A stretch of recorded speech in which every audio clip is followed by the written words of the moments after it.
मोदी जी और हमारे कैंडिडेट हर्ष मल्होत्रा लोगों के दिलों में उतर चुके हैं। 400 पार होगा, मोदी सरकार होगी। देखिए, पहली तो आम आदमी पार्टी में कोई दिग्गज नेता नहीं है। केजरीवाल पे जनता विश्वास नहीं करने वाली है।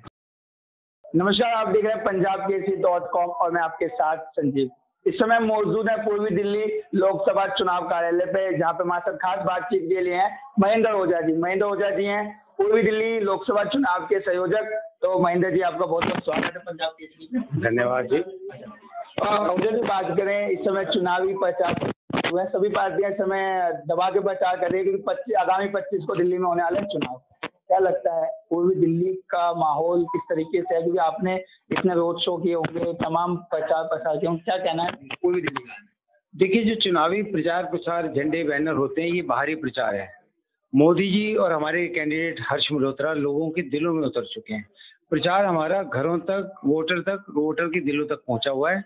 निश्चित रूप से 25 तारीख को जब मतदान होगा तो कमल चुनाव चिन्ह सबसे ज्यादा दबेगा और 4 तारीख को 400 पार होगा, मोदी सरकार होगी। चल बात करें, इस समय आरोप प्रत्यारोप की राजनीति भी शुरू है। इस समय अरविंद केजरीवाल जमानत पे बाहर हैं और उन्होंने एक आरोप लगाया है भाजपा के ऊपर कि जो अच्छा काम करते हैं या फिर जो जनता के लिए काम करते हैं उसको भाजपा निशाने पे मारते हैं। देखिए, वो अपने कर्मों को भुगत रहे हैं, अपने भ्रष्टाचार को, अपने झूठ को भुगत रहे हैं। उन्होंने जो पैसा शराब की दलाली में कमाया उसके रिजल्ट को भुगत रहे हैं। दोष वो किसी पर भी देकर अपने झूठ से बच नहीं सकते। उनको कोई जमानत नहीं मिली। प्रचार के लिए एक छोटा सा पैरोल, एक छोटी सी अवधि के लिए उनको बाहर रहने को मिला है, क्योंकि वो बार बार कह रहे थे लोकतंत्र की हत्या हो रही है और मुझे प्रचार करने के लिए जाना है।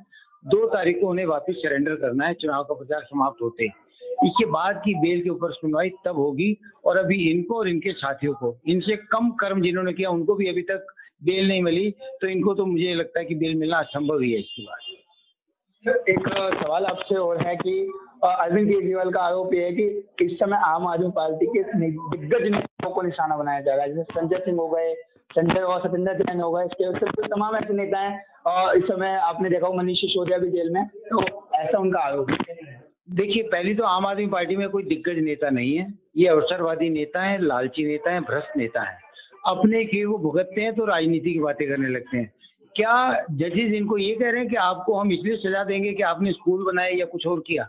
जजेज इनको सजा देंगे तो इनकी शराब की दलालियों में, शीश महल के घोटालों में, इनके कर्मों की सजा मिलेगी। इसका इस चीज से कोई ताल्लुक नहीं है कि इनकी परफॉर्मेंस क्या अच्छी थी। इनकी परफॉर्मेंस भी कोई खास अच्छी नहीं है, वो झूठी परफॉर्मेंस है। पर राजनीतिक बयानबाजी करने के लिए कुछ भी कहते हैं, क्योंकि इनकी गुडविल पूरी मिट्टी में मिल चुकी है। उसको बचाने के लिए भाजपा पे ये वाले इल्जाम लगाते हैं, लेकिन इसके बावजूद जनता सब समझती है इनके इल्जामों में कोई दम नहीं है। आपसे एक सवाल और रहने वाला है। जिस तरीके से आपने सुना होगा विवेक कुमार का केस चल रहा है, जिसका आरोप है कि स्वाति मालीवाल के साथ उन्होंने मारपीट की है इस तरीके से। तो कल बीजेपी हेडक्वार्टर के पास उनका एक धरना प्रदर्शन रहा। अरविंद केजरीवाल समेत बड़े दिग्गज नेता उनके सामने रहे आम आदमी पार्टी के।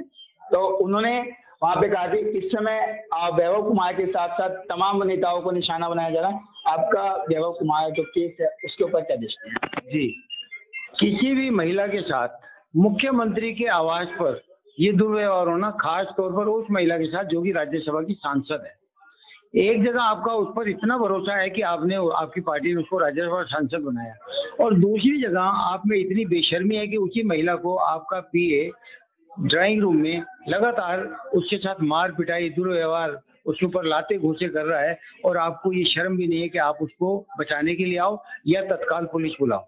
और उसके बाद उन्होंने जो कार्रवाई की, उसके बावजूद केजरीवाल जी और उनकी पत्नी किसी महिला के बचाव में नहीं आई हैं। अब जहां तक रहा उनके पीए के अरेस्ट होने का, जो करेगा सो भरेगा। कानून अपना काम कर रहा है। इस देश में कानून का राज है, इस देश में संविधान चलता है। इस देश में बयानबाजी से संविधान को या कानून को या जो घटनाक्रम हुआ है उसको झूठे बयानों से बदला नहीं जा सकता।